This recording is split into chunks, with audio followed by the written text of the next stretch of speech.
Popo, how are you doing? How are you doing? Muri sei kumativi mana enyika kwese kwese.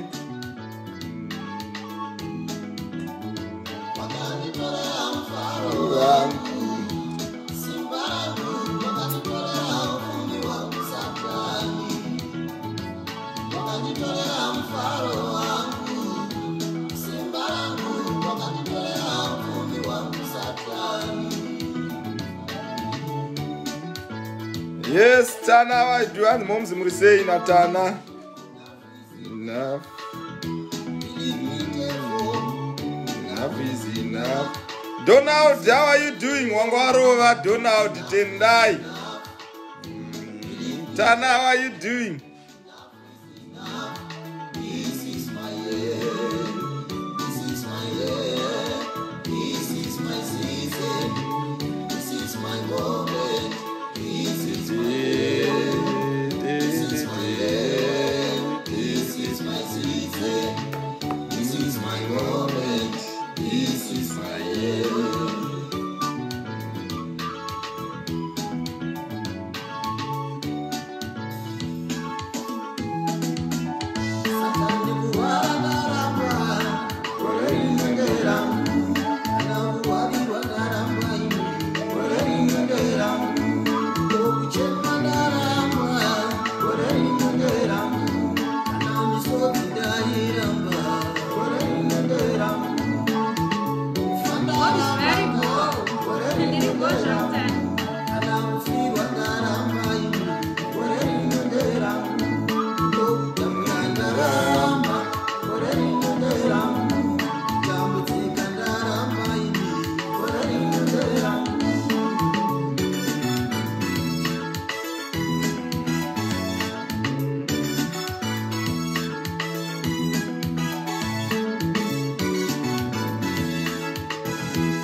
Grace Murray.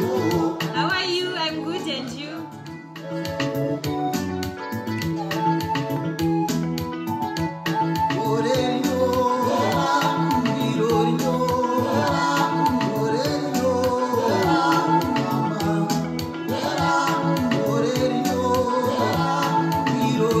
Long time, Grace, where have you been?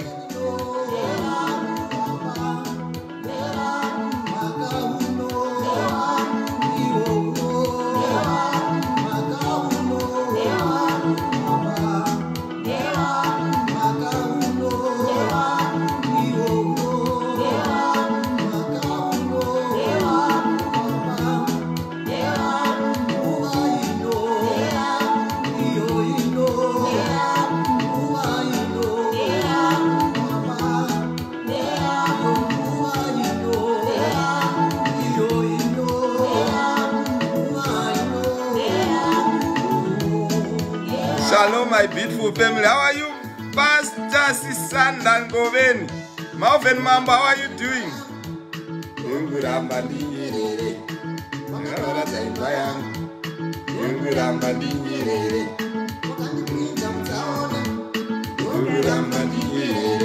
That's a man of God. Good moves there from Pastor Sisanda.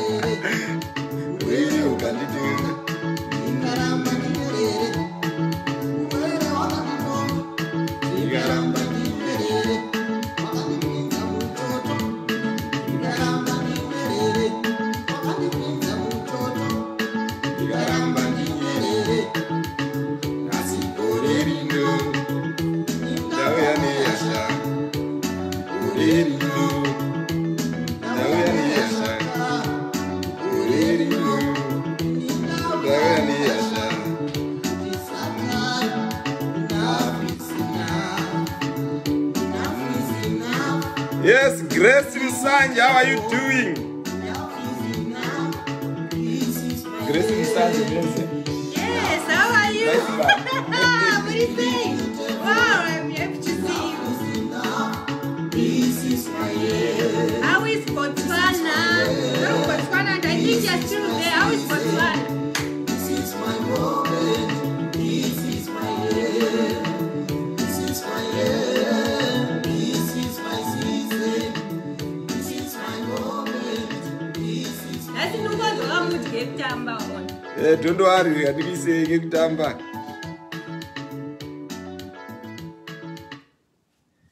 Hello people, how are you doing? Murisei kwese kwa Muri. Thanks for sharing, thanks for being part of the talk show today.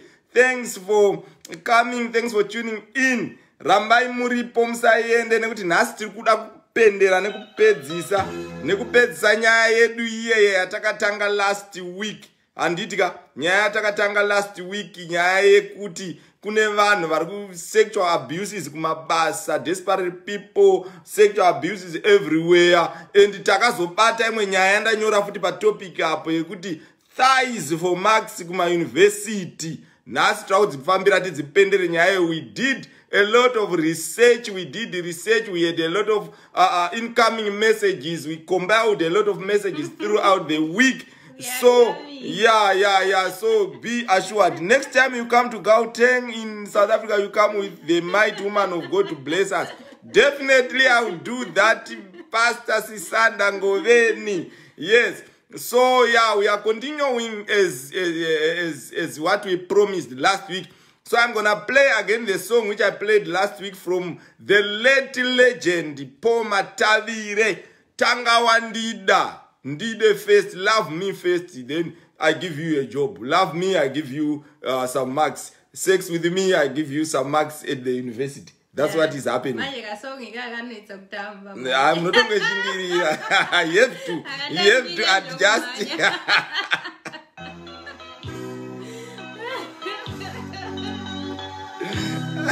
You read the comments. Me, I will take advantage of the chair.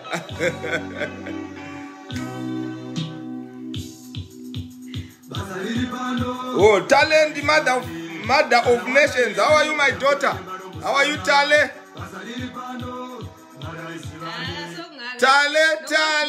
Taleka. How many times have I called you Tale? Makorokoto today, Faith Cleo, my nut has come on time. She has come on time. Well, welcome, Matilda Tekesha. How are you, woman of God? Yes, Matilda Tekesha. She's a powerful gospel singer. And very soon we are going to be having her here on talk show. Let me check the diary. Move my check. My Tekesha. Let's check the diary. Because I have a diary. What's the diary?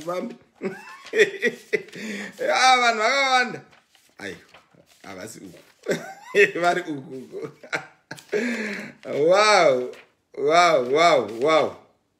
Oh, when are we going to be having Matilda Tekesha on the show?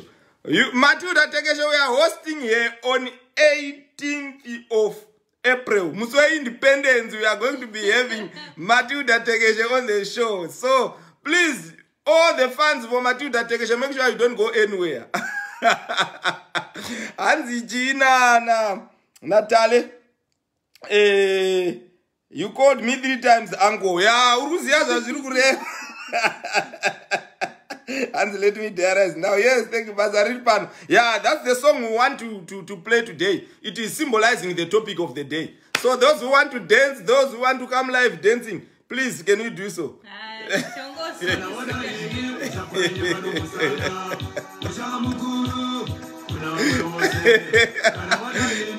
That's true, Sylvester.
What now?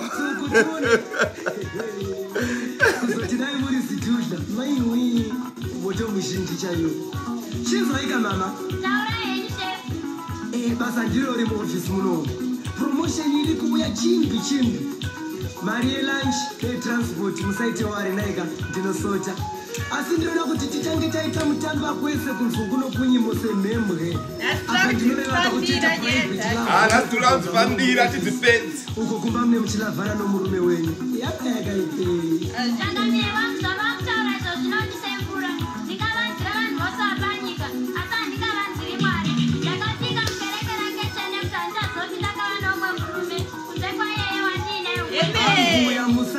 Nyota makumbari satisfy you as far as cash is concerned. Fortune knocks at a man's door once in life. Please don't lose me, because if you lose me, you will have lost a good friend. Love chat excuses all that.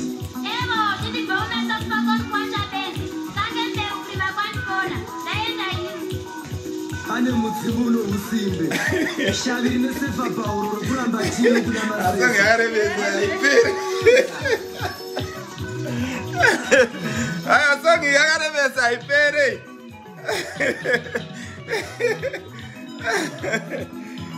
Tim from Wenyasha, how are you doing, Pizzo? chakuroerai mazita enyu aya munouya nawo muri zvipoko aya uri kumuziva here wenyasha push ndiburaini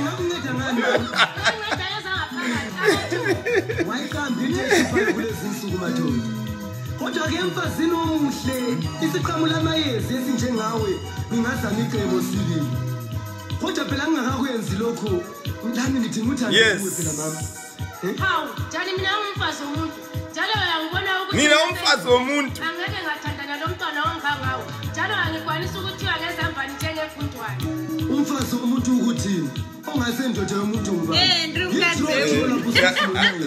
asini murume womunhu ndiyani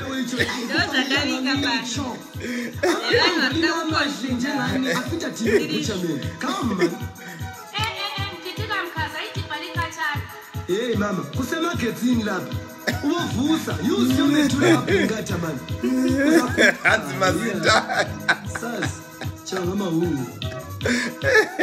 changamahuwe what does that mean talent ndiudzo changamahuwe hanzi changamahuwe what does that mean namatavire wow welcome people welcome toda kupedzisa nyaya dzedu song yakareba you know I can't play it yes show ingatopera tichingetamba play a song and what I want you to do is just know that the song has been also a theme song for the topic a theme song muda chera maiti kubecheya mukundidayiro pasho kana muchida wabvunze vanhu vari kumukundidayiro pasho hanzi muri kundidayiro pasho navo tivape cheya vagare paside kana kuti ndiende zvakuti kana kuti vaende havo kumateresi hanzi pakadai vanhu vangani pakadai vanhu 3 hanzi pakadai vanhu 3 vakatedzana kuti tiri kuvada pangwena mayes 3 akatedzana asina mbojamba tobva tavagadzika panapa right takamirira yes auye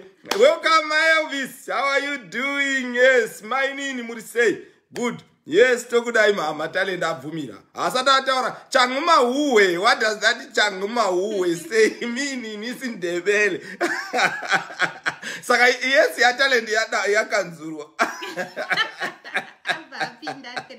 all right ngachitorai 2 machair akainzana okay she's taking my chair 2 tishandise machair 2 yakanaka asi inotonhora chair yeblack right chirega tidzifambire vakomana vanhu vari kuda vanhu vanoda vanhu saka ndiwo uri kurira patalk show ndiri kutoonana manhamba emaviewers ari kutowanda kudarika saka tichangoisira iwewe talk show yacho right we are going to be having another chair yes so we are going to be continuing with nyaya yedu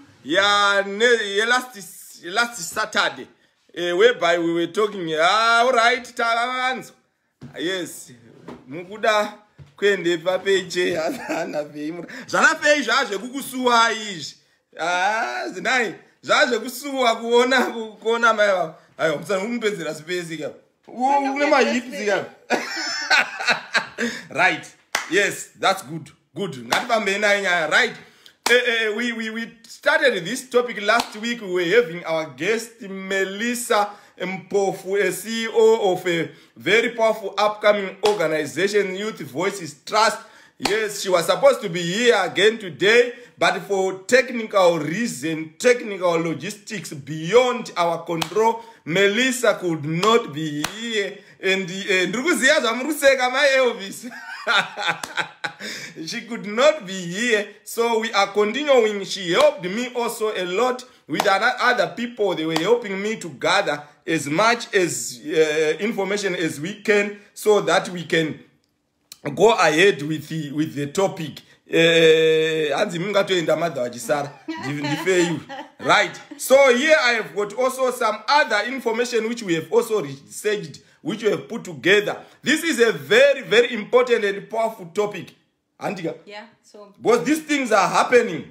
And I was also shocked. We were thinking, and I have later on discovered that these things happen everywhere in the world. And so yes, I have a lot of some statistics. I'm gonna starting with this one, which I've came across from a blogger, Anojiti, What to Become. He said 25 to 85% of all American women experienced sexual harassment in the workplace in 2019 only.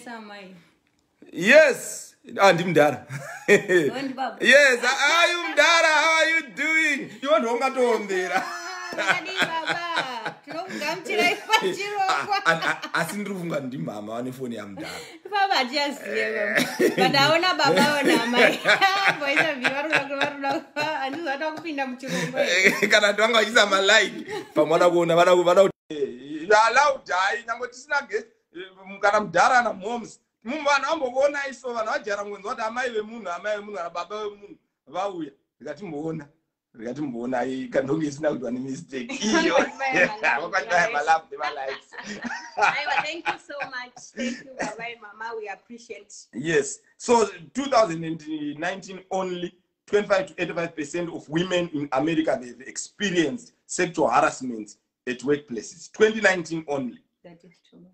The 2019 workplace harassment statistics indicated that anywhere between 25% and 85% of all women experience some form of sexual harassment at work.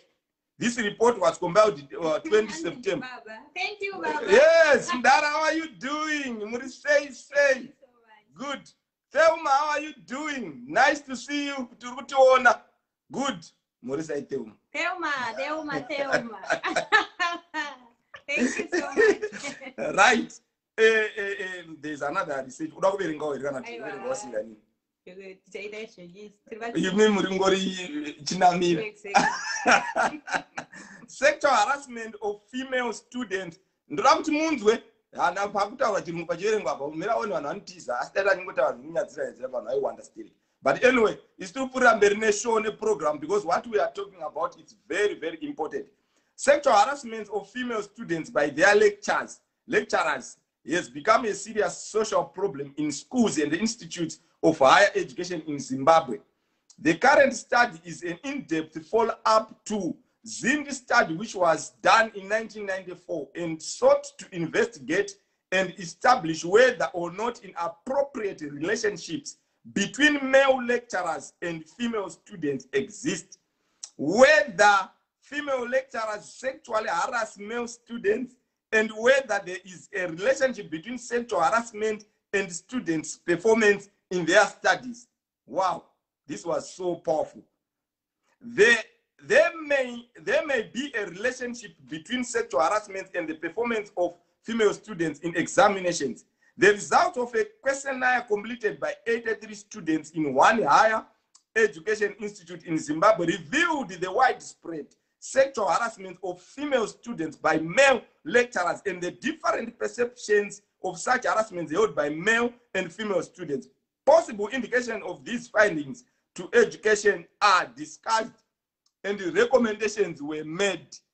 Yeah, so try kuverenga nekutaura ma statistics kuti vamwe vanhu vazvinzwe kuti some of these things we are talking about here hazvisi zvinhu zvokungomuka tichitaura, but these are things which happen in everyday life. These are things which are affecting our people. These are the things which we need to talk about because they might help also our leaders, our responsible leaders to take action. Do you know some of these things?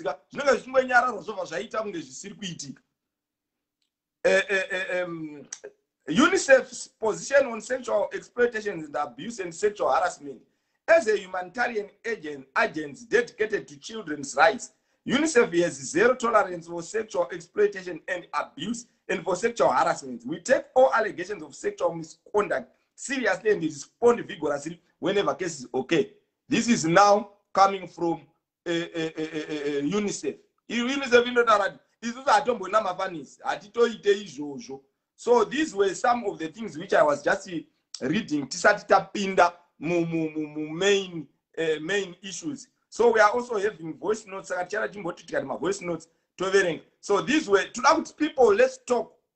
What do you think should be done to stop these sexual harassments at work and also sexual harassment at higher Institute of Higher Learnings, my universities, Edinburgh College, because for marks we are having people who are coming into the community, in the society, into the workplaces, but vasiri 100% prepared because angwana mamax saka akapiwa mamax nekuti ararwa na lecture. Exactly. You see now this is a chain, and we have seen this chain is, it seems, from school, from colleges, from universities, now going up to workplace. Workplace because everyone is cheating. The manager is cheating, the secretary is cheating, the lecturer is cheating, the students are cheating. So we want kutinyika igati. Saka pakatoma ndosena urikuona kuti manhamba atanga kudzika. Pane vatanda kufambira mumagarden avo neminda. Michelle Lung, how are you doing? Say uncle and auntie from Mumba Mapara. Iwo weta uchiverenga kama comments kuitira kuti izvo ma viewers aita se aone kuti izvo tiripo handitika.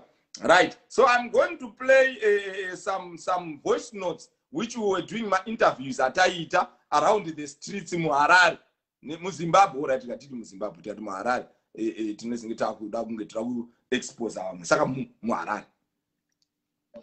All right, with the little knowledge that I have, but for the sake of progress, you know, for us at least to give you something so that you can have one or two from us, is that sexual abuse of job seekers is prominent, and it is also important to know that all forms of abuse and harassment are unacceptable and prohibited, whether perpetrated against or on a recipient, you know. So I think most of the causes concerning sexual abuse of job seekers, at times it also lies in the issue to do with desperation. So at times when people are desperate, we fall victim of so many things in our lives, and that's no exception from us when we are looking for jobs. We end up falling victims, you know, at times having carpet interviews, you know, and then we tend to be abused in the process.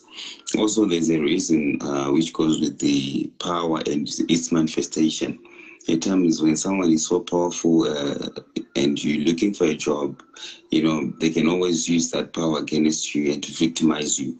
So it also goes to the issue to do with behavior, how people behave, you know, both the victim and the perpetrator. The behavior, they can raise an issue to do with sexual abuse, you know, as far as the workplace or the jobs is concerned. And also the culture that implies acceptance. When some people are victimized, some take it as it is proper, you know. So we also see that the effects of these abuse, it also relates to depression. A lot of people are depressed. A lot of people are traumatized mentally, physically, emotionally, spiritually. They are traumatized because of this, and it can lead to even death to a certain extent, you know. So these are some of the effects, and it can also lead to one losing their dignity or their value because they would have implied in something they're not willing to be involved in. And also, I think in the issue to do with how it can be dealt with, it's still a process. It's still a process because some of these things happen and people are not aware. So what it needs to be happening to be in place is for people to know that they have their rights, even if they're looking for a job, they have the right to report such issues to relevant authorities. Also, they have to make sure that even if you look at a certain article that was written by UNDP concerning these issues, it talks about raising awareness, you know, to such issues so that people will be assisted and people will be free enough to express themselves and not fall victims of abuse, you know. So that is what I have. In terms of case studies, I think they're common. Some will help me in the process, but with the little knowledge I have, I think this is what I can offer to your question. Wow. People we were asking people, and most of the people we asked, they are people who are holding managerial positions. Yeah. Yeah, we were trying to get hold of people who are holding managerial positions. Some are even CEOs of big organizations. Right here, I've got an article from the Herald, December 31 of 2018. 85% of female workers in organizations in Mutare Eben are being sexually harassed at workplaces. Statistics from the Ministry of Women's Affairs, Gender and Community Development have shown. You know, so some of these statistics, they are coming from relevant authorities. That's why I'm reading them. So that at least you see, we need to put our hands together. Yeah. You know, it is not the job of the ministry only to do such things, because a lot may be in their hands. But if you and me agree that let's deal with these issues and try to stop the back, you know, we might not completely stop this. Because as it stands, there are some people who can't live without taking advantage of somebody. But little by little, if we put our hands together. Yes. In other words, people were supposed to be firing at this place, you know, trying to give. And we are looking forward to some phone calls, some contributions. Yes. Right. So, and the ministry last month conducted a survey on sexual harassment at workplaces in Mutare Eben during the commemoration of the 16 days of activism against gender-based violence. That went under the theme creating zero tolerance to sexual harassment in the workplaces. The ministry's provincial administrator, what organized 6 of them public institutions participated in the survey. During our survey, 120 employees responded to the questionnaires. 12 employees were interviewed and 5 service providers gave their input. A total of 18 organizations participated. 6 of them were public institutions and 7 were private organizations, while 5 were service providers. The outcome of our survey showed that 87.5% of the participants felt that women are affected the most, while 5% indicated that men were also affected. Wow. Kune vantonzi kuti ndikupe basa wotouya wotondiita benteni wangu zviriko zviri kuitika. Yeah. However, 3% felt both men and women are affected the most, and 5% did not respond. No, actually, vanenge vari involved. Well, you know, I'm survey, you know all the things. Yes. He said men were not spared, although the level was very low. This indicates that women seem to remain vulnerable. Sexual harassment of men was said to be occurring even though the percentage is low. Varume uya mumotaura apa muri kuharaswa here kunzi ndikupe basa ndikupe promotion rova makumbo zviriko here kuti varume tinawo malecturers emadzimai here ari kudaro kana taenda kumauniversity. But in your own thought, my wife, do you think men who report such things? I don't think so.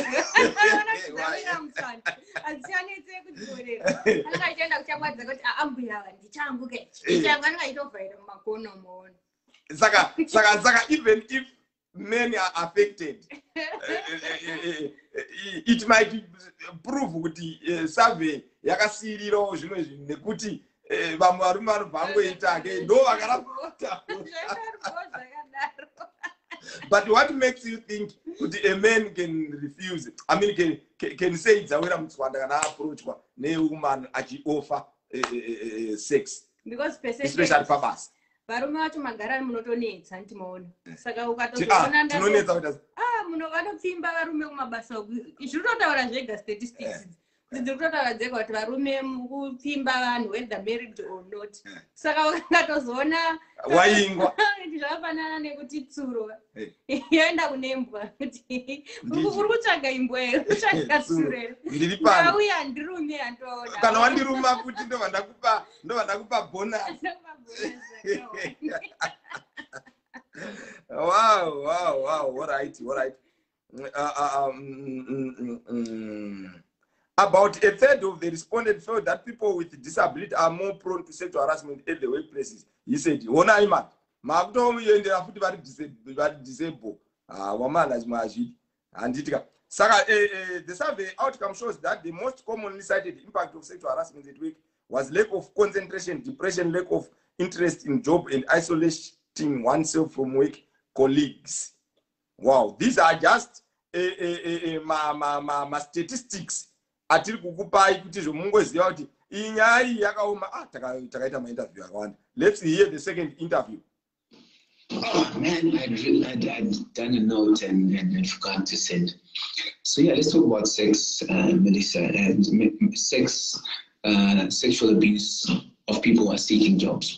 I think it all starts from the condition of the job seeker. And when I say the condition, I'm saying at what level of lack and do they have a poverty mentality? How desperate are they in need of the job, or have they perceived their need for the job is? Because that shows in how you respond to questions, that shows in your body language. It just shows. Like, you must be very careful what you put forward, because there are people out there who are expert at exploiting weakness, right?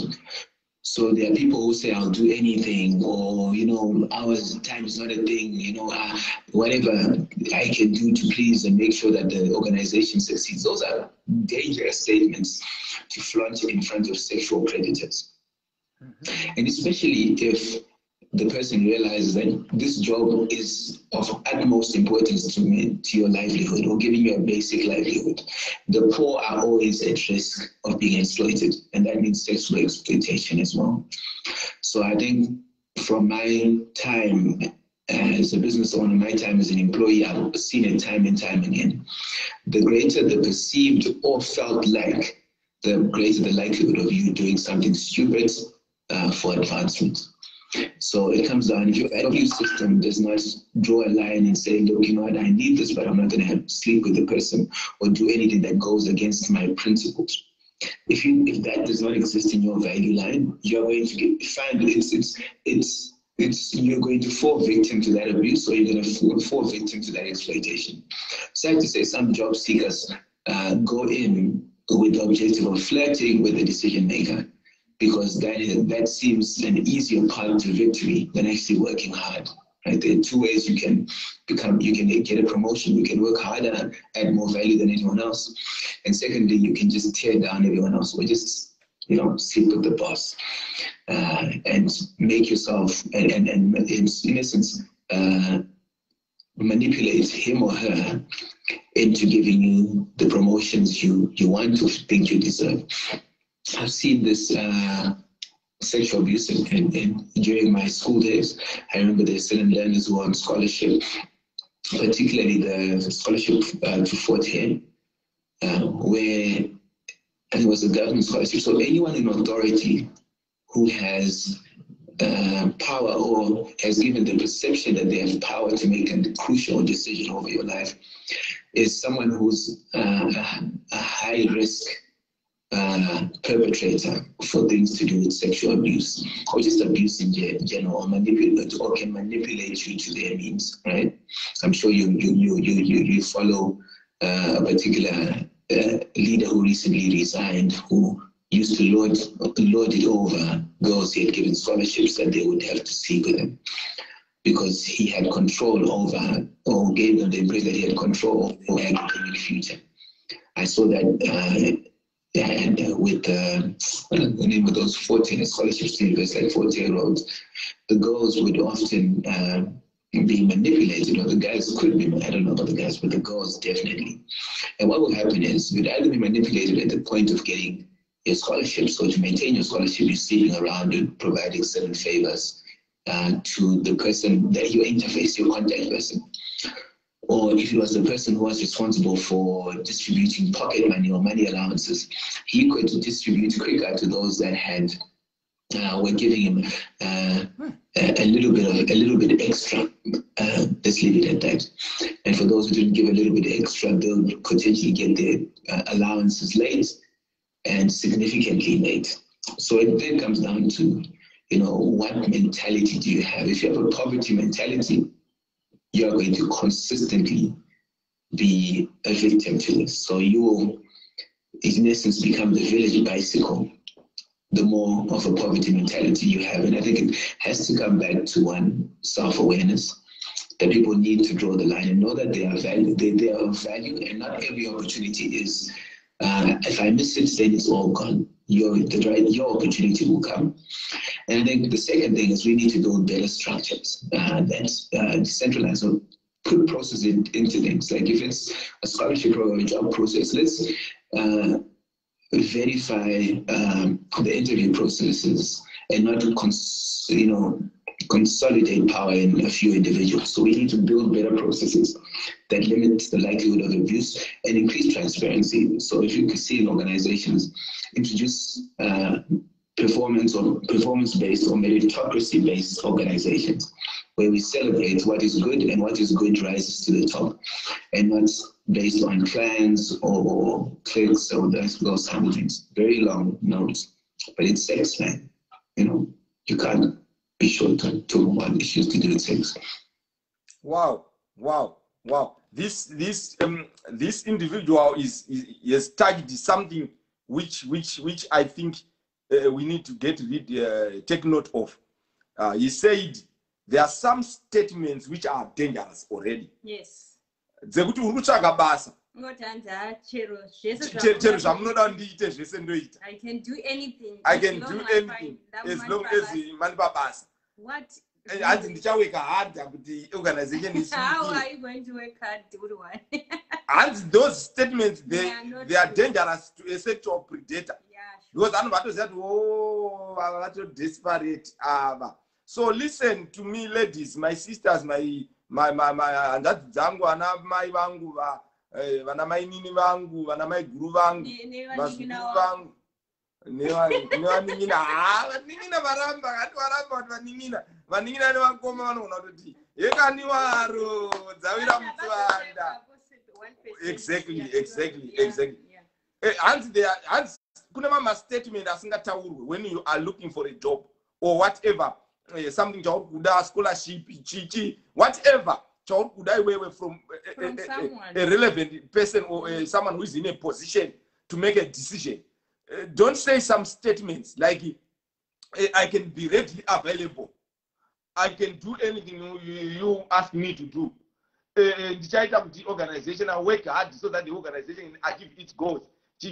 I'm desperate. Counter attack. So that then there's another issue which he touched also. Munenga macho enda shuwa nema scholarship kwa maenda ikoko. Hanzizo pamunoita strike pepe muchiti maallowance anonoka kuuya. Kune vamwe vanenge vatopiwa kare. Kana kuti dzenyu idzodzo dzamuri kuti allowance hazati dzauya, kune vatodzipiwa. It's so sad. I know of a young man who went to another country with a scholarship, and after 1 year he left because the conditions were not good. And when he mentioned that the conditions were not good for us men, us male students, I didn't understand it much. Now I am understanding. And I remember the story was so sad and painful when he was narrating how he tried to raise money. He lived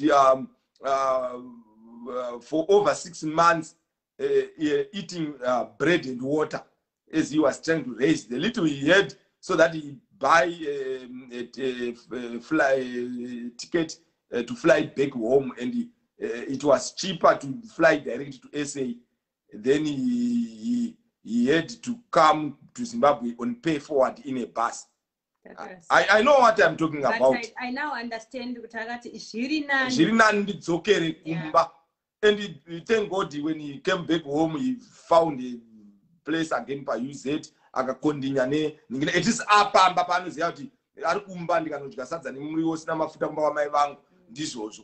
imagine a man making such a decision. What about ladies? Wow, this is something else. Sextortion is quite rampant and is mostly affected the wins we thought we were making in gender mainstream. This is a powerful statement. We were thinking we are winning, but Jesus went from Sango because in the sextortion. Yeah, chachirungu Yeah, sextortation Jesus. kuti munhu ari ku exploita vanhu nekuda kwenyaya dzebonde. Jesus. Wow. Let's play another voice note. Yeah, so if you have any specific question where you would want my reflections on. Okay, just a general overview of your thoughts upon the issues to do with sexual abuse of job seekers. Sexual abuse of job seekers. Yes. So for me, I think I would say basically this stems from different power matrices between those that are seeking for jobs and those that are responsible for recruitment in most of the institutions, be it government, civil society, and also the private sector. And for me, this is abuse arising from an opportunity created, number one, for those that are already perpetrators that are utilizing this opportunity now, where one is desperately looking for a job. Then number two, broadly, it's something that is emanating from how our economy is currently structured to an extent that Kwanabasa, the person Anokwanisaba becomes your messiah, and they position themselves as your messiah. So for me, the negative effect of such, number one, is it removes the confidence in someone in terms of their capabilities. You are made or you're impressed to see someone as having given you the bridge for you to walk. That's number one. Number two, it also heightens sexual exploitation. Exploitation is actually those sexual advances now in terms of exploitation, where you then make use of your seniority or your perceived power to abuse someone. Then sexual abuse, which can at times become violent and more often physical. It can be perpetual. Melissa, so I always use that card. Remember, it was me. You can be fired. So it even reduces self-esteem in a moon. Personally, but why am I here? What am I here for? So that will then continue. And in terms of my STIs, becomes a boost for such thing. Oh, sorry, I'm receiving a call. Okay. Let me take this. Wow. What is your take now with? I'm happy now that musanyanya kuti shibisa idu arume stereki. Sometimes that it all right. Maybe I'm working right judges apa zvinemuzoro. Pamwacho ndimi munozoya munyanya kuzvikanda kubva mazvisasika mazviyanika munhu obva atento. Ndakudze kuti kana zvatotangira kuti maresults acho ndakambograduate sei hapasina chichatyisa kuti ndiwire mumakumbo anyone. You see now. Oh, Sakai. And now we are suffering like what the research, because now he's saying unonga uchicontrolwa kubaseko. You cannot say no to anything, even kana pakanzi pari kuitwa mavoting and the like. Iwanopesera kungoenda kuside kwaboska because anokuta necessary kuti unopa banasa, because you find now kuti this position is not kuti wakaiwana because of kugona kwako interview or God or whatever. You got that position because of someone. So it's like you are in someone's hand. And at the end of the day, this is trauma. I'm thinking also of the issue here.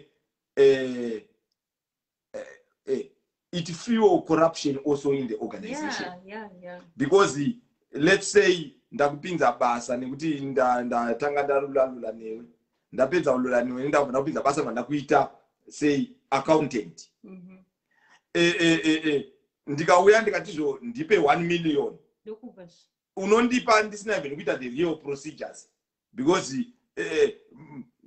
sometimes you are getting used zvekuti munoita override the principles of an organization. And there's something that is coming out in my mind. It's like now kana watopinda pabasa pochiziva kuti shuwa ndo zvakaita bosi wangu. If you see another lady joining the organization, you are so jealous because you know kuti atopfura through that process. So even as you are working as ndoba munoona kuti most companies something is just coming in. Most companies vanhukadzi havawirirani pamabasa. I've now ndakuzviona manje kuti it's like we are fighting to one man. Muruziva kuti we are 20 in that organization. Muruziva kuti takauya panapa tese in the same way. You see now. So it's very dangerous. And munogona kuurayana. And munhu ndosakutsvana makuhata apere. You want even to destroy someone's life and whatever because you know kuti takapfura through him. Saka ndokulinga munozoita dzimwe nyaya dzedze dzekuti amai nhingi vari kurara nabosi nhingi but vakuburitswa because mumwe ari kuitawo jealous kuti mazuva ano ine handichaoneka. Saka munenge muri pabarika kubasa. Kumba uri kuti ine handidi barika, mungangoita barika baba vari pamba panapa tikunetsana asi kubasa muri 6 muri kudamburwa nabosi 1. Yeah, it's so bad. Tiri kuita hazvo kunge zvifanika, but at least we are trying to touch veins so that vanhu vanoti I think tendeuka kana uriwo ipapo uri kuona uri kuita basa rekurarwa kubasa kuti upote uchipiwa mafavors nemabosi kana kuti iwewe uri kuona uri kurara vanhu kubasa kuti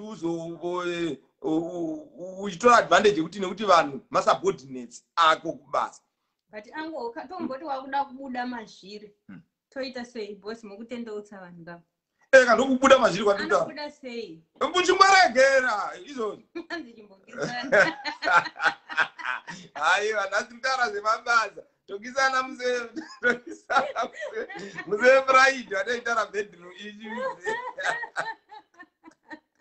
haya pamalaiva pane dzimwe karekta zvichiva idzana basa muchimutsa.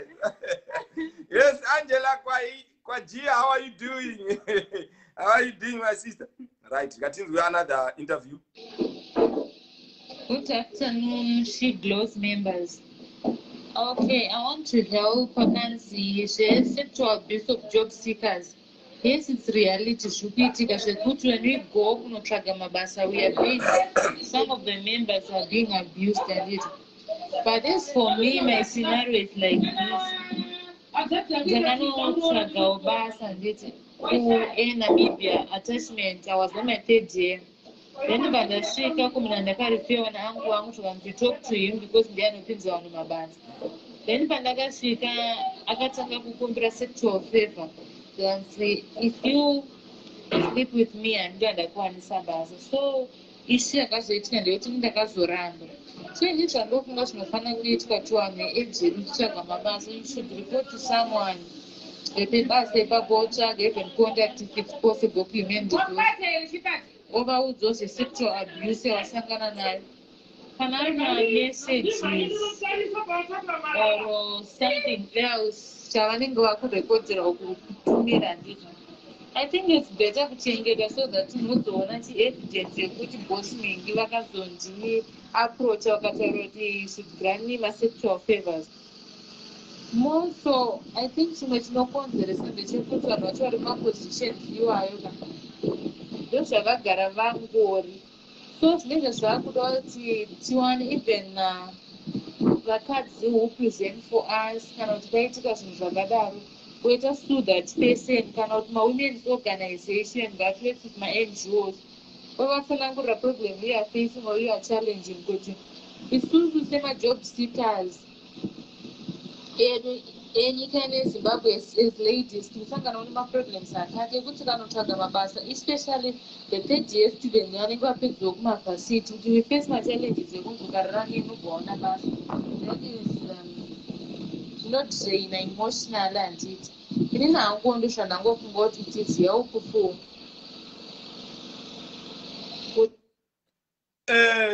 There's something which I have noted on this voice note. Yeah. Nyaya yekuti rega ndirife muzukuru wangu kuna nhingi anopinza vanhu basa. This is so wrong. Fine. Zviri wrong in 2 spheres. All right. The first wrong ndeyekuti taita chisivano Zvinombodiwa here first of all pabasa. pamabasa pacho zvinenge zvichimbodiwa here. One. Then the second is already that situation iyo yekuti enda unoona nhingi wandoziva. I am discovering kuti somehow pato create a situation iri suggestive. Zvinhu zvacho hazvisisina kutombomira mushe zvekuti akutososvika usipoti hana sekuru wako takatotaura. Hana pamunini wako takatotaura, takatotaura chichichi. Wobva wakoteneswa brain. Iwewo uri kufunga kuti zvochi haungazodzokera unoti akusekuru imi makatenge matodza mufesi kuti ndivanodanana naye kuti anipe basa.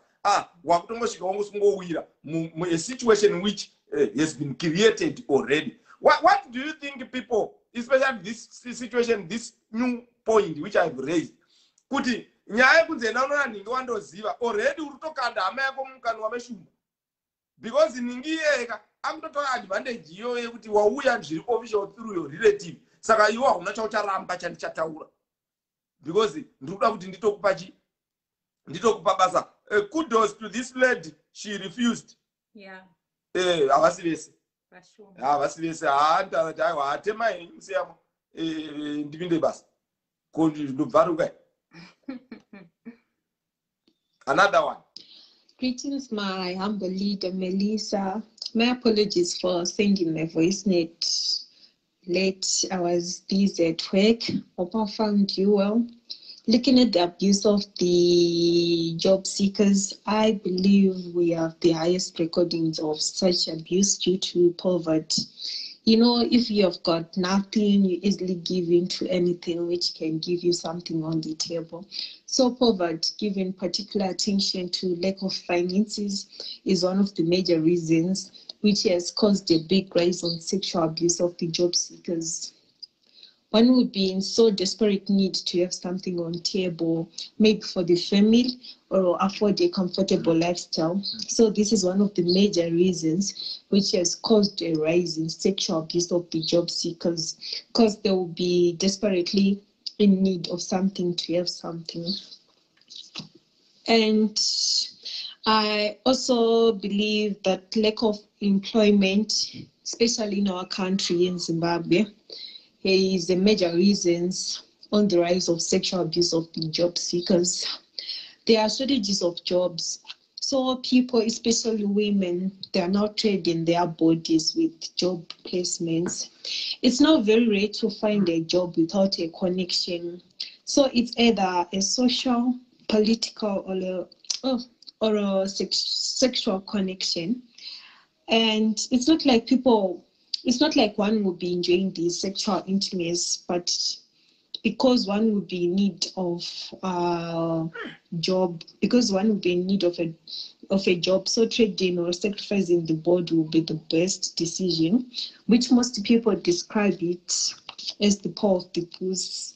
I'm very sorry for the language I've used, but that's how people describe it nowadays.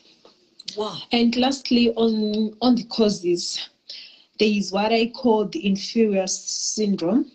The fact that you don't have anything, you tend to marginalize yourself, therefore giving in to someone who has something, making the so-called statement, your wish is my command. Yeah.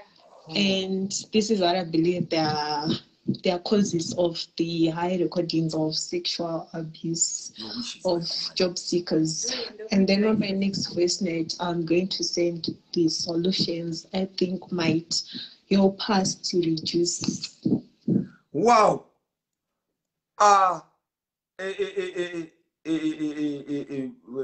Yeah, she apologized for the language, but it is important that we should know this.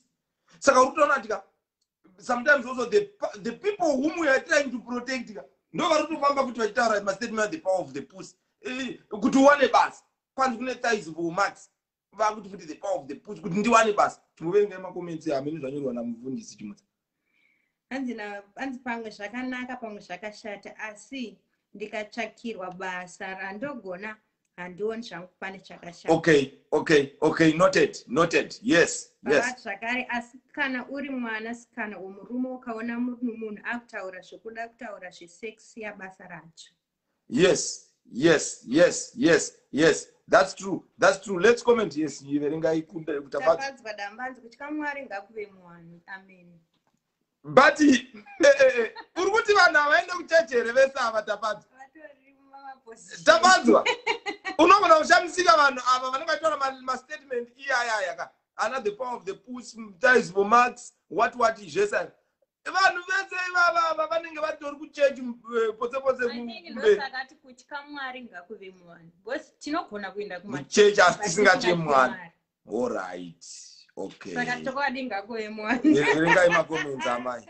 Anzina nava holiday. Zviri nani nditengesa madomasi pane kutengesa maibhoti nekuti nekuda kwebasa no vanasikana kunyanya ndo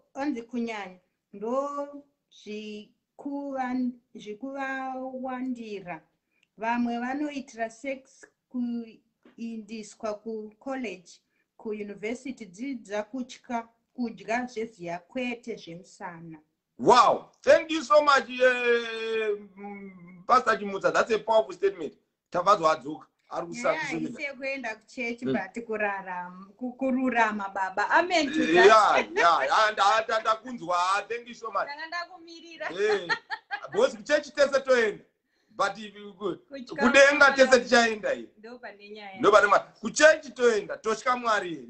Wow.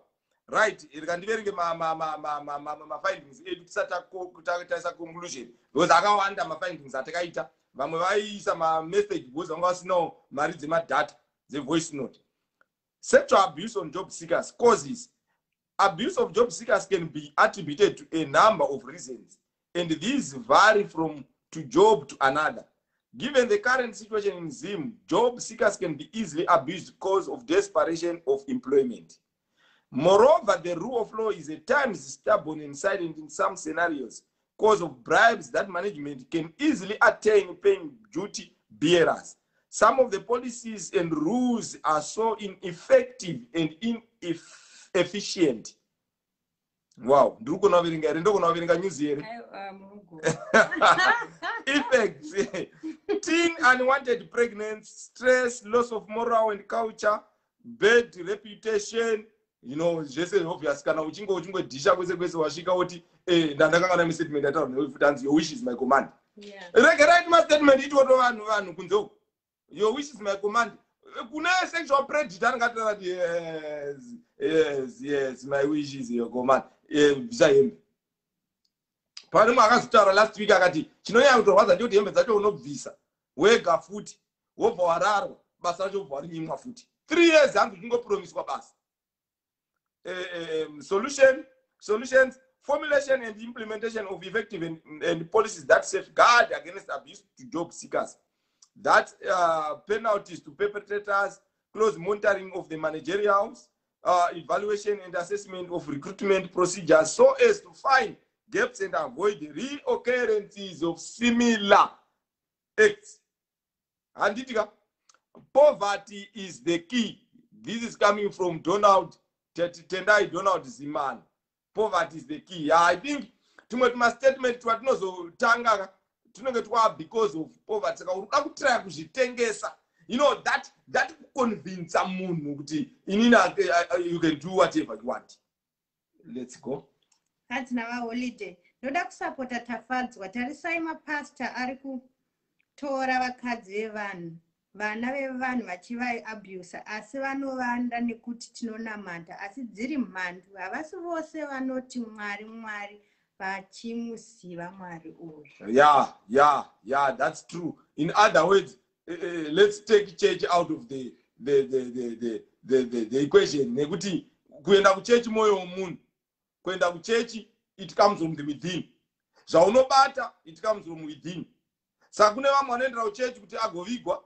Kuna vamwe vanoendera kuchechi kupfeka mainform, kuna vamwe vanoendera kuchechi zvinzvimbo, kuna vamwe vanoendera kuchechi nekuti musociety akusara asiri ega anoenda, kuna vamwe vanoendera kuchechi kutonotsvagawo zvekuti vatsvagewo ikoko. Zvinenge zvingosiyana siyana. Right, I'm reading also on some of the findings. I'm happy that these were the findings which we got in the streets. So Melissa did a very good job. She might not be here today, but she did a very powerful job. Thank you so much, Melissa. Some of the causes are desperation on the part of victims, especially when getting attachments, a thigh for a pass, show of power on the part of recruiters by asking for sexual favors, effects, guilt on victims and survivors, the breaking of marriages after giving into sexual advances, unwanted pregnancies and STIs. And it is called name of the STD, sexually transmitted degrees. We now have sexually transmitted degrees, sexually transmitted diplomas. Last week, she didn't online. Lecturer atombo vakandiona usvika ndawana degree rangu indoto mwadai zvatombodaro izvo zvenini dzimwe mhandu dziri kumayunivhesiti ukwako dziri kurarama nekuchobora vana vevanhu dzimbogara panzara. Because we can't have a society with the sexually transmitted disease degrees. Kuti a degree which has been found because nharara nemunhu kana uripo wakanitarisa angojuju vanokudza kuti kana uripo a university student or you are a PhD student, you are a master's student, you are looking for a job, unotori nepfungwa dzekuti reka ndiite zviri nyore ndirarwe kuti ndiwane degree, ndirarwe kuti ndiwane diploma. Sexually transmitted degrees bodo, sexually transmitted diplomas bodo, mabasa anowanikwa nekurarwa bodo. Ingoshanda nezveziya rako because uchasara ne STI, sexually transmitted improvement. Uchasara nechirwere achina kwazvinozokusvitsa handiwaona. Saka it is good kuti ute run away with your life. Let me finish reading this, then I give time to you. How it can be dealt with: naming and shaming perpetrators.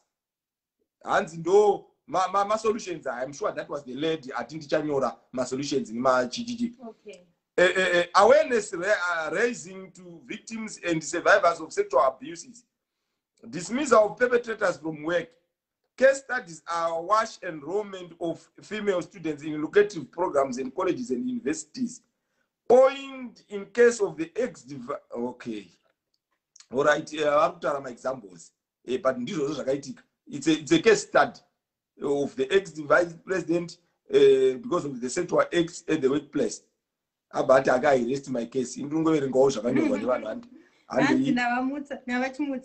Vamwe vana vanenge vakatotendeka asi nokuda zvekwenhamo kufirwa kusagara zvakanaka mudzimba, vana vanopedzisira vakungoti regai ndiite hangu kuti ndiwane kubatsira vanin'ina, ende vanhu vanonyanya kudaro ndevaya vanorwara. Kuti vanotoziva kuti inini ndiri murwere ndiye anotonga achitongoti ende hazvidi futi kupfeka makonhi. Because haana basa neupenyu hwake chaari kuda iye kuita kwenchi test yake yekupenga. Handine makoments. Goodwill Sagotora, skills, values and attitudes is what many people are lacking. Vanhu ngavashande. There are many opportunities we are leaving because they are dressed in overall. Tisiye zvekungokanda ma-CVs. All right. Godwill Sagotora is saying, tikangovhuma kungoshanda even in other areas in our life. Torega kungwe hanzi ari kutaura nyaya kuti vanhu havasi kuda mabasa anenge ane china. Vanhu vari kuda mabasa ekukanda ma-CV. Because zvinhu vari zvechina zvina ma-CV. Ma-white collar job ekupfeka gogo, unenge une wifi muoffice, uri pafoni, uri computer, zvese ndo mabasa anenge achingodiwa chete nemunhu wese. Takazoona kuti nedzimwe nyika dzakatisumukire unotoshamisika kuti vanhu vanotokuseka kuti unoda basa remuoffice because ndo risinganyanyobhadhare. Iri rekuti unenge uchipfeka zvimaovhorosi uchiita architecture, plumber, electrician uchidi ndo anenge ane bhazi. Saka sometimes takaroiwa nevakafa akafungidzira kuti akatiudza kuti ukashanda basa raunodzoka kumba usina dikita ndo basa chete. Takaroiwa nevakafa nekusaziva. Leo maiti togarepi mabasa ari kunetsa aya please. Saka nekuda kwesituation yaunenge uri, the job seekers are forced to do yese kuti angowana basa. Zvino todyira uroi kuti zvo mabasa ari kunetsa kuti chokwadi ngazvipere. I think ndo pane concern yangu also kana takudzoka on another angle kuti tambotaura kandoraura maitara statement iri kuti rishote nekurwadza vanhu vari kuitwa izvozvo kumabasa kuti kumba munenge muchiti baba vekwenyu mukangovabatira text message moti baba indakati handidi bari mungangoita zvebarika chete ndiri kwenu asi kubasa muri babarika muri 7 zvamunotoziva mese kubasa iko kuti muri kudzoborwa najobido muri 7 kusaka ndosekuenda kubasa kwacho muchida kuenda stereke Azina Godwill. Yeah, thanks Uncle and Gules. Mataura chokwadi. Hazvisina mari futi zvizhinji. You see, that's good. Saka vanhu vari kungozvikuwadzira mahara. Ita, do you know kuti zvo? Ukazviitira zvinhu zvako uchimhanya uchitengesa uchiita sei. Zvinhu zvinokufambira musha. Mfundisi wabva wapinda vakati. Ukatomuudza zvekondomu. Anokuudza kuti handina nguva yacho. Mashoko angu okubatsira okupedzisira. Vana vechidiki ndo vari kunyanya izvi. Ngatidzidzei kurarama uye nekugashira upenyu hwawinawo ihwohwo. Ukada upenyu hwepamusoro unopedzisira wakufa nezvirwere zvisingaperi. That's true. Ndoda kudzokera panyaya yemahovhorosi yangaitwa na Godwill yekuti you remember that time when tanga takarohwa nenhamo ndichitsvaga basa rekusunga tai risingawanikwe. Then one of my friends came achingonditi uya timboita zvemadhishi. Ndaanda first day ndakazomuudza zvangu ndisingati first day ndakamutuka ndikati mchinda anozani ndakatotodzidzewo mbijana andoti ndinonoita zvekuita madhishi. What is satellite dish? Kusungirira masatellite dish zera rangu inini anopenga anoziva kuti I'm a holder of a diploma in marketing. He kept on convincing me. Ndoka ndaenda ndichiti ndinoita trial. At first it was not something which was easy to take. Kuti unoswera wakamira pakona paCameroon naAlbion. Anoboreka kuzvitaura izvo nokuti vanhu vanenge vazvizive kuti pakandipinza machena pakona paCameroon naAlbion. Pakona paCameroon naAlbion pakandipinza machena. Because ko ndakazombosungirira madhishi mangani ndakazoenda ngokutengesa ndasupply. Ndakazoenda ndangosupply but ndakaita sei ndakabvuma zvakazvidzika. Ukaona ndobva dhora vhurika ndiri pane zvakazvidzika. Tine vanhu vadangotanga nezvinhu zvakanaka. Wamana life haini izvo. Problem yapana wamazuva ano kandi vanhu vazhinji ka. Be it a woman or a man, never want easy things.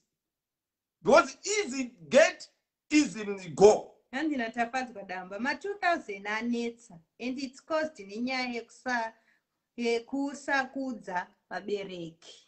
Havateerereka kana vabereki vakauya vachida kuvarai. Izvo sipandiri kunotaura nyaya yangu yekuti ndakamboita mabasa ese. Munhu angaitotaura kuti mana makapusa. Ndakapusa ko imakangwara ita. But the problem ndeyekuda kukata makona neproblem yekuda zvinhu zviri easy. Yekuti munhu anoda kungoti chero zvatoita, chero zvinhu zvatonifambira, zvinhu zvaita musha. Hanzi kutongochitira business rako zvitori nani. I agree with you ipapa. Namata kuna Mwari kana ask people ipo panapa paovhunza vanhu. For all information tine munhu watikambointerview panapa pauye aitaura zvekuti zvinhu zvakaoma ndakafirwa. What. She is flourishing because of here.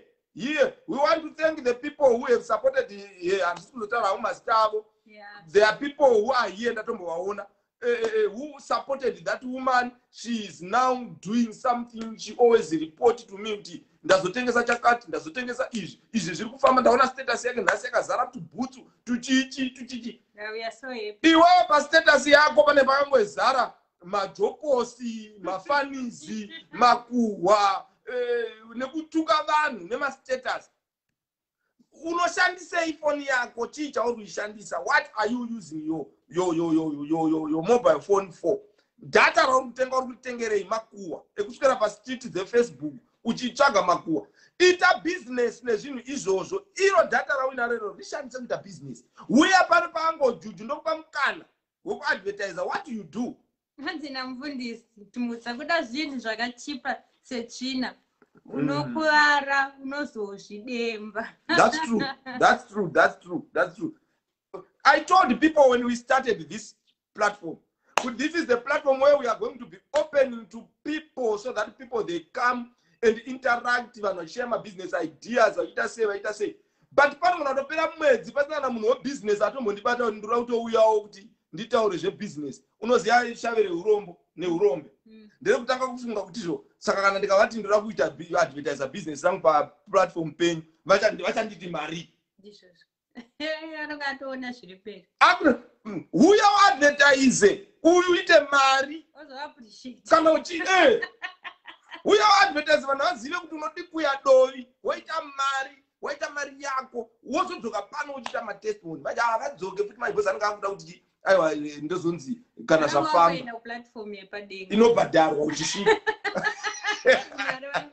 Saka in short tiri kutaura tizvoka vaningi hanzvadzi kunze uko vana mai guru vana mai nini vana banguru vana mukoma vana bamunini ngatiregerei kunyaya yekukata makona nenyaya yekuda zvinhu easy ndo inozopedzisira yaita kuti uve exploited. Ingwa igutsikana nezvauinazvo kana wagutsikana nezvauinazvo unoona kuti zvinhu zvese zvinotanga kupinda into position. Kana uri dofo regera kurarirwa ma dissertation, regera kurarirwa ma results. Nekuti obvious kana wararirwa dissertation wararirwa pasa tai full marks definitely munhu yeka nyangwa akapedza akaita inonzi masters ndiye munhu kuti mukamupa position pacompany zvinhu zvinoenda kudondo because pfungwa dzake dzinongofunga uraro nekurara. Angoka handitofunga kuti munhu kana aqualify kuenda kuuniversity idofo, but izvozvo zvekusvika uchiona zvinhu zvakachipa zvingori just on the platform it will make you less.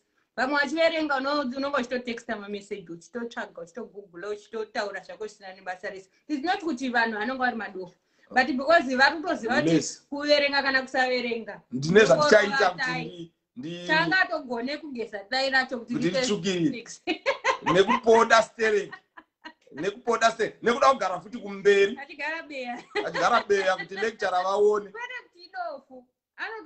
but akutoshandisa izvozvo zvaanofarira stereki kuti atongoona kuti mukana zvakangonaka kuti ndiri kuzvitaura uripo chawadai ndichitaura ndiri ndega zvingada zvinonzi muri kuvaona angu vari kuti famba zvikanimboverenga panapa. The first challenge is the scarcity of employment opportunities itself. Male dominance in our society has seen more males in positions of power, and this has resulted in mainly women being sexually abused, and males may also be victims. Tazhinzwa kuti basa riri kunetsa and anotanga business renyu hakuna nokuexploita ikoko. Mostly females are the victims of sexual abuse. Sexual harassment involves inappropriate touching to verbal abuse, also forced sex. These harassment take advantages of students' vulnerability, especially those fresh from universities or college. The job seeker hesitate to report because they fear it will lower chances of being hired, therefore increase in the case of harassment. Solution is to impose equal opportunities for job seekers, applicants, regardless of gender, introduction of punitive measures for sexual harassment offenders and their employers. Another one, interesting discussion here. I attended a high-level meeting where we were discussing issues surrounding prevention methods of sexual abuse and exploitation. Though I was the voice of the students, I noted some key elements on this global platform. Some of the inputs that you could write,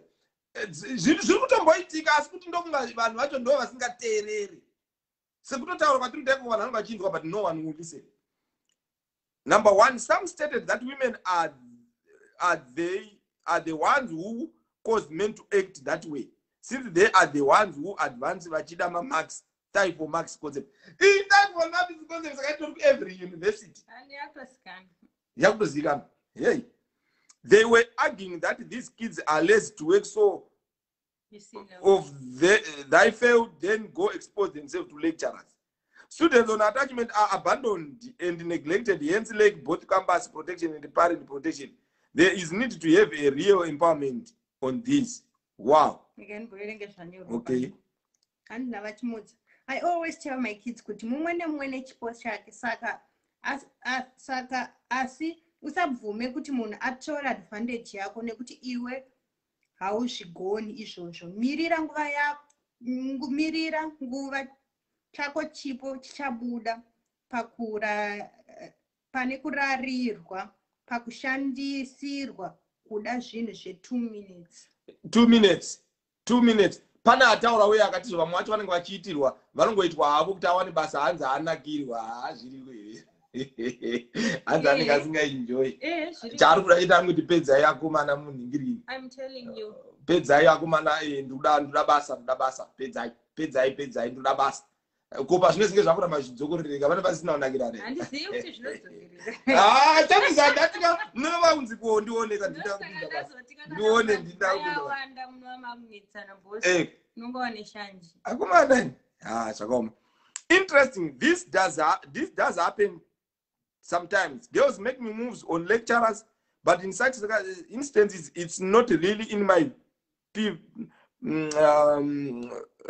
preview personally. My purview personally, the girls make a conscious decision to use their bodies for marks, same way adult sex workers choose to use their bodies for man, long as there is no coercion or manipulation. I'm cool with on the human rights front. My concern is be more on the good corporate governance side since it's corruption. That said, what's worrying are the multiple reported and unreported cases of lecturers or bosses making advances at female students or interns who sometimes can't outrightly refuse given the power dynamics. Yeah, I think that's why Mfundisi vati ini zvangu I'm encouraging vana vangu because it seems now it's now going back to my parents good. Vana vedu vasati vatomboenda ku university, vana vedu vasati. Can we train them? Can we teach them? I think somewhere. Yes. Okay, let me read the last comment, then we try to put a closure. Motor magazine of around 1986 reported the tie for a past issues in college. In the 1986. 1986. 5 years. 6 years. 5 years. That also sums the song Yamatavira. It's not a song Akarekari. Saka zvinhu zvakabvira kare. Saka ota kuti motorongo tono is mgungwa kuti titry kuzvinyara. But pamwe kune vatoripo vamwe varutozvirarama nazvo. Through mentorship, our girls can refuse these advances and even telling them to revise themselves for supervising their dissertations or internship when these signs of advances are shown. Wow. Do we have another comment? Yeah, after that also ligwa basa racho futhi. Pouya zvemumwe I'm sorry to see and smell the coffee. Yeah, that's true. Wapedzwa kana wasakadzwa kuodzingwa koya mumwe.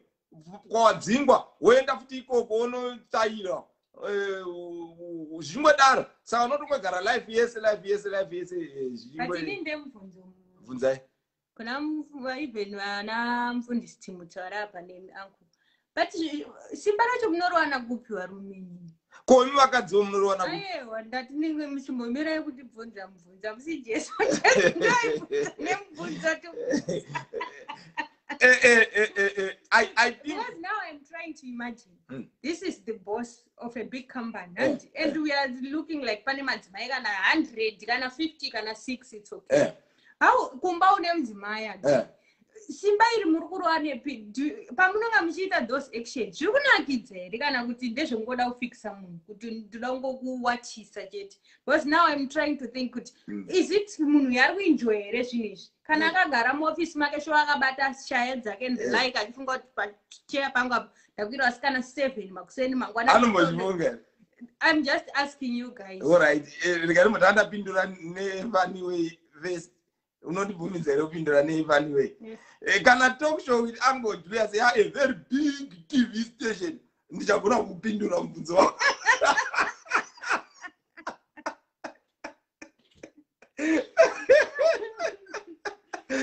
Ndozogona kupinza kupindura because ndendane experience vai ndendane experience.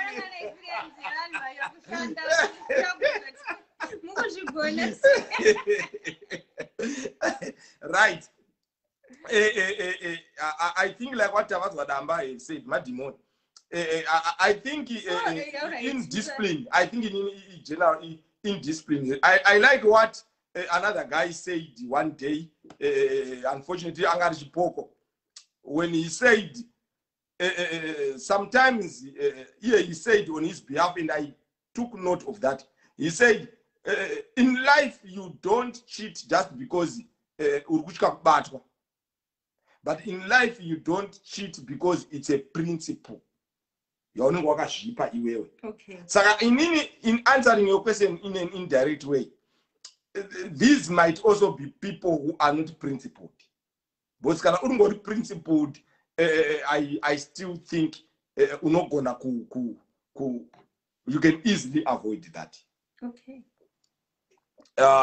Simbaracho irero ndero kutora advantage even uye evana uye munhu anenge achida kuto spreader chirwere sick drop what AIDS nezvimwe zvakasiyana saka haasi kufa oga exactly kuitira kugutsa something like that. Yes saka you find out now kuti izvo tendi kutongodhila nemunhu akaenda paadvantage of life akaita mistakes ake ndo aakuda kushandisa the advantage of others achidestroya futi. So as we are seeing about research ango zvinhu zvandinetsa kuti nerate yacho iyi saka zvikureva kuti chii?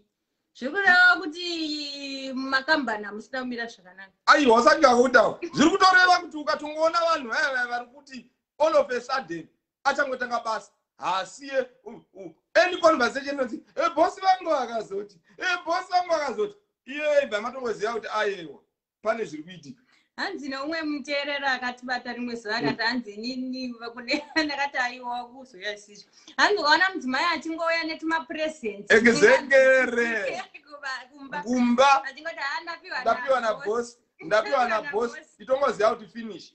Hanzi ukaona saka inanda kuti ukaonawo baba achingotaura zita rasekrisa ndizvozvo sambonyara kuchitaura kana kuti rabhosi vanguwo kana vari mukadzi ndingoti bhosi vangu vazonditi bhosi vangu nezvimwe zvimatipitipi ayo because nyaya ndekungourunura chingoexposawo zvimwe zvinhu ka zvingotaura kuti chirotomuka abatwa utendeuka ugadzisa ukangoona munhu wako kubasa kwake atingoita tumatipitipi tusinganzwisike tusina kana introduction neboard neconclusion ziva kuti vanhu vari kungoenda vonorarana out of country and out of town. Ndosaka ndakati itai ikaenda pakambani muone mukaenda kutrip mukaenda mega kambani yanosaitaura kuti akomana kuno vanonzi maijuju pane murubondo pavari vanonge vari kutrip ikoko ndokamudzira. Ndosaka takanzi tikudzidzisa madzimai kuti you have to work hard. Murume achikudzira kuti I'm going to Victoria Falls for a trip asi handina mari yekuedha I'm adding, I'm topping up, we are going together. Inenge ida kuedhira yacho ndeipi? Because matogara mubhedha wamunorara yekujarara mubhedha wani iri same room pote food yamunotodya iyo munokwana pamwe munoda kuenda muchidhiraivha noti munoda kuenda muchipika skololindo mugweru uri CEO woshaya mari mukambani unzi zvakaoma. Saka ndiri kufurira madzimai ngoti madzimai acho hawanikwe pamalife. Aiwa hawanikwe anotodzwa nzi vanga vachiti hazvina unhu izvo. Now I'm telling kuti madzimai open my Facebook page, join my life. Anangojuji aya wotaura zvinotoreka zvingatoreka wosiya wona nhasi kutotaura zvine musoro iwe apa ndopaunenge wakatoti handizvione zvipenzi zvevanhu ichinokuudza kuti murume wako unosiya achienda mamiting ega kao amatipa matestimony dedi vakaenda dedi vari kufamba zvakanaka dedi uchi and I've seen kuti ndakasiyirwa mari vakatondisiyira mari vachienda kuout endaimese nemari iyoyo nekuti pamwe ndokuti tombodambura izvo kuti kana kubasa kwenu muchitoziva kuti kuri kudiwa munhu munyowano basa kwababa imboendawo musi weinterview wotonogarawo iwowo uchiti zamadhamu bosi itaiwo mainterview acho ndoda kupinda mupaneo remainterview bosi pano pandichazotizvo saka iwewe tamba yangu titambe pamwe okumunhu makomagambale kuti mukadzi azobvumidzwe zvake but ini ndiri kuti basa iwoko vanhu ngavakuzive every 2 minutes wasvika wakapfeka kamunhu wakachena kwete kuyo wakapfeka kunge chimbuya chirikubva pamusika but manje haugoni kuchena let me say that haugoni kuchena nemari yangopiwa because mari iri kutswinyirwa wakawanda kai can we work hard also so that improve ourselves ndinotoshamisika so kuti wakarovawo rimwe dress randisingatozive kuti dress iri matenga kushopu ipi utati ndozandiri kuitawo kabasa kangu zvino timu racho iroro I can quote zvakamutaura namaigungo rimwe zuva timu racho manje iroro rinotengerwa vips obva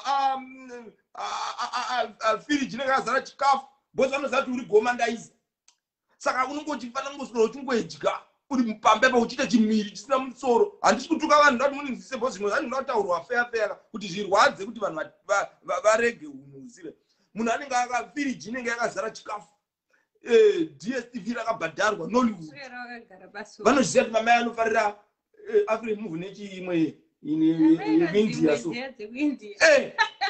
amene yo India iwe yemaindia Donald Majoni saka zvese zvose zviripo saka unenge uchitoona kunge wakuheaven izvo baba vari kutokurovera kuti aiwa ndachiswere kumba chitende chinoona maspororindo ari gogo well time yedu yakwana mukadzi wangu rikatiita knock off thank you so much for coming what can be your last words tapedza my last words ndezvokuti what you were discussing it's a serious issue and you and me kuti timire and I'm thinking now kuti even kune ma-parents can we try kutanga kugrounda vana vedu I know kuti vana tinovaudza but havateereri I know kuti even tine ma-parents kuti mwana uyu ndakatomuudza but can we do our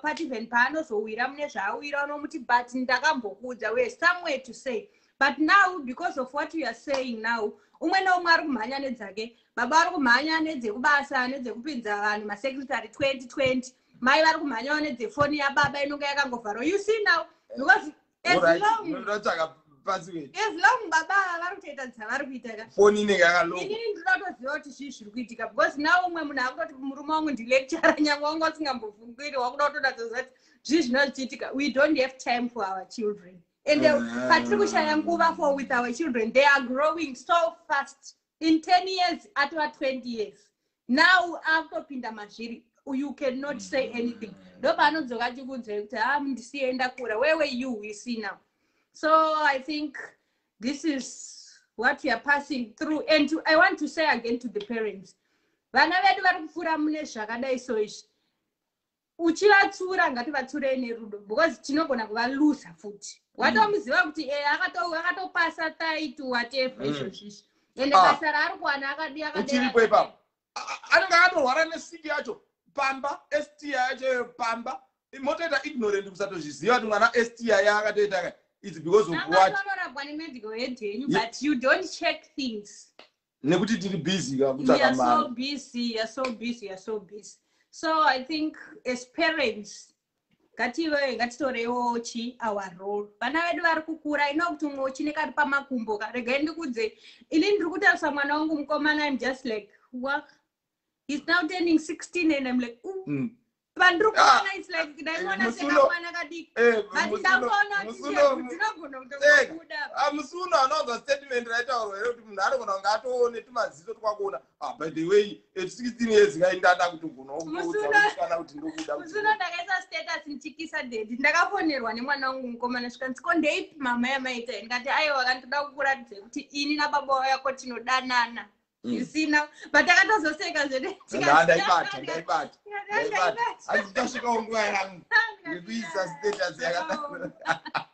so another they are growing up. This is baba. It seems like but they are growing up. As they grow, check on your children. Can we check them? Check them, and be your children's friends. Yeah. I'm gonna with a military approach. You must be the best friend. And I am.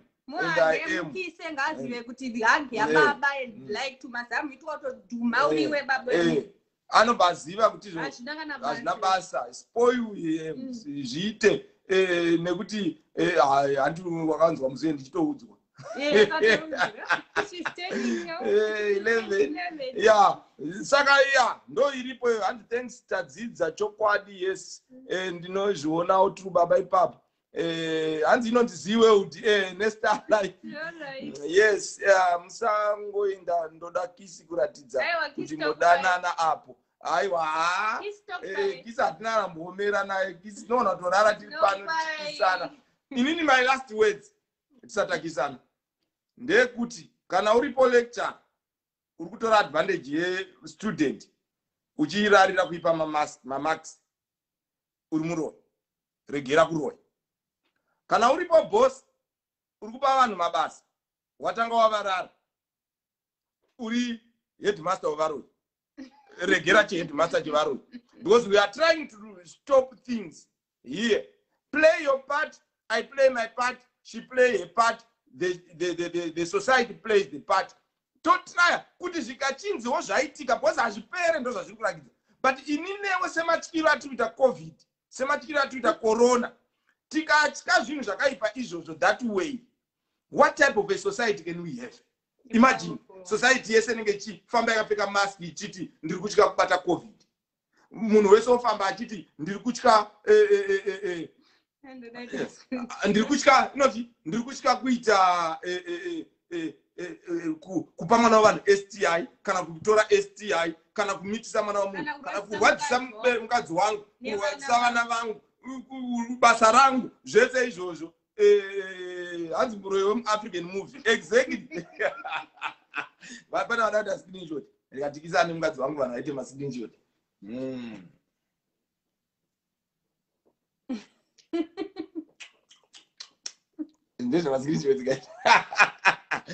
Well, this was not part of the show, but by public demand, right. Thank you so much, people, for being part of the show today. It was our wish to try to have an awareness campaign. Yeah, awareness campaign. Tangoita awareness campaign. Pamwe hazvina kana wazambobatsira kana pamuzabatsira munhu wani. Aiwa isusu hatina problem nazvo. As long as tabatsira munhu wani. Zvitori bo kesto zvinobva zvaita mushe. Saka this is what we had for you. Tapedza hands 5-star natafadzwa. Yes, tapedza zvanhasi. Tinobatana mangwana as we are going to be profiling Chikomana Fibion Tagarira. Ndiyo watinenge tinaye pano ndaona maitekesha vanga vachita noise muchaizvo. Maitekesha tinawo musi wa 18 April musi weindependence.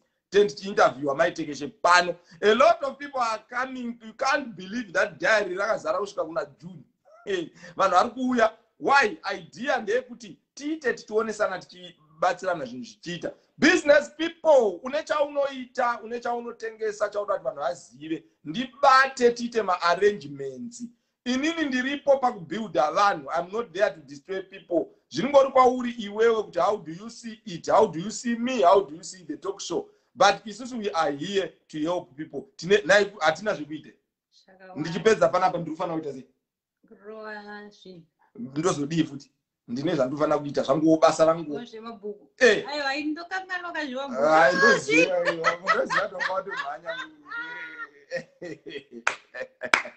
aiwa takwenda ndizokorora yaramba itai rewind itai rewind. So thank you so much for coming. Tobatana mangwana same time 8 p.m. CAT. We are going to be interviewing Chikomala Phoebe Tagarira. Please rambai muripo rambai mana figlio zakwana zakwana rambai muripo mangwana share follow this talk show page and go and also go kusvika takwenda sei uchaita rewind follow this talk show page wo like wo share ukongonota posta chinhu share there's one fan who shared. We have never talked to that fan. Wamuziva Gottlieb. I understand she's from Namibia. She always share everything I posted. Chando posta chase ano share.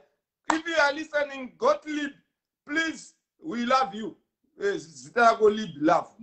Saka, we love you so much. Keep on sharing our things. So tinobatana mangwana same time 8 p.m. CAT. We'll be here to interview Phoebe Tagarira. Hatina masho kutara akawanda tapedza zvanasi toonana sekutara kwandaita kana uchida kuwana mamax uripo unoda kuwana mamax usina kumashandira handina zita rekukuudza handina kana uripo unoda kuwana basa nekurarwa kana nekurara hauna vocabulary mangu ndakushaira mupanda because remember mwayanda mbati uri headmaster wavarwe African movie. You know, you are autoring nampanda in my vocabulary because you are doing worse than anything else. Because haufanire kutombodaro kana une degree rawakawana nekurarirwa uchipedza kuona talk show ine enda unotendeuka utange kuadvance zvako utoshanda zvako wega because aiwa atidaro kana une basa rauri kushanda zvinezvi rawakararirwa kana kurarira munhu aiwa please don't do that. Atisi kuda society yakadaro takungotrayauka kumbobuild a society clean. It's possible, but a clean society whereby unongoti kwenzo here and there kunza kwakazungwa nkoka manager kakapinzwa basa apa kakazinka kuda kupinza vanhu nekuvararira but community yakabva yakaexpose pakazo yakameka lecturer apa kakanga kachida kurarama students edu pa university yedu nekuda kuti community nema students were aware mwakani awareness kwaitwa awareness campaign ndobva vakaexpose ndobva vakadzingwa basa ndo society yatiri kudai. Don't forget COVID, it's real. About this COVID. Yeah, COVID is real, guys. Continue to follow those regulations that truly are according to Nika Zakasiana Shagarutaura. But I just want to say to you that they should especially mask up my gatherings. I'm seeing my streets woman Sangana, Watungana, Wachimba, Wachidi. We just pray to Mariva Chengete Zevamuach. Because ignorance is no defense. Yeah. Can we just mask up kana tienda magatherings mamwacha asine inewe zvakanyanyaka tikosenda ma message even unobata mamaoko bata pa phone because upenyu hwako hwakakosha. Yeah, so and always pray for protection. Thank you. Right, tinobatana ndini wenyu Uncle Juju the 21st century mazano chinamira changu the 21st century wife achisi kusiyana nini. Tinobatana pana akazondifonera akati ndiri kuona muri muhoneymoon yekupedzisira tikati ndo matiri matakanyura. So morara zvakanaka, take care of each other. Tinobatana mangwana, Mwari vekudenga vakuchengetedzei. Tinoonana mangwana. Ndini wenyu Uncle Juju the 21st century uncle. Morara bo, choose.